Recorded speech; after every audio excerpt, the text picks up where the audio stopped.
എനിക്ക് നാളെ പോകൂലേ? ആരാണ് കൊച്ചി? എന്റെ മോന്റെ ഭാര്യ. അപ്പൊ ആരാണ്? തന്റെ മോളുടെ സ്ഥാനത്ത് നിന്നല്ല ആ കൊച്ചിനെ കാണേണ്ടത്. ആ കൊച്ചിനെ താൻ ഈ കാമക്കണ്ണോടെ നോക്കിയത്. തന്റെ മോന് ഇത് പറഞ്ഞിട്ടുണ്ടെങ്കിലാ എന്തായിരിക്കും അവന്റെ അവസ്ഥ? ഒന്ന് ചിന്തിച്ചു നോക്കിയേ.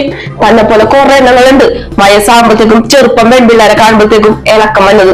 ആ ഇളക്കം കൊണ്ട് എന്റെ കൊച്ചിന്റെ അടുത്ത് എങ്ങാനും വന്നാല് താൻ പിന്നെ വീട്ടിലുണ്ടാവില്ല. ഇത് തനിക്ക് അവസാനത്തെ വാണിങ്ങാണ്. ഞാൻ ഓർത്തോ? പറഞ്ഞത് മനസ്സിലായ? ഇനി എങ്ങാനും വേഷം കെട്ടിയാല് എനിക്ക് ഇങ്ങനത്തെ ഒരു ഭർത്താവും എന്റെ മോന് ഇങ്ങനത്തെ ഒരു അച്ഛനും അത് ഞാൻ വേണ്ടാന്ന് വയ്ക്കും. ഇത് വെറും ഒരു കഥയല്ലട്ടാ. ഒരു പെൺകുട്ടിയുടെ ജീവിതത്തിൽ അവൾ നേരിടേണ്ടി വന്ന അവളുടെ അനുഭവമാണ് ഈ ഒരു വീഡിയോ. അവളുടെ വിവാഹശേഷം അവൾ കയറി ചെന്ന വീട്ടിൽ തന്നെ മകളെപ്പോലെ കാണേണ്ട അമ്മായി അച്ഛൻ അവളെ കണ്ടത് അയാളുടെ കാമക്കണ്ണിലൂടെയാണ്. ഇവിടെ അവൾക്ക് തുണയായത് അവളുടെ അമ്മായി അമ്മയാണ്. അവർ അവളെ കണ്ടത് തന്റെ സ്വന്തം മകളെ പോലെ തന്നെയാണ്.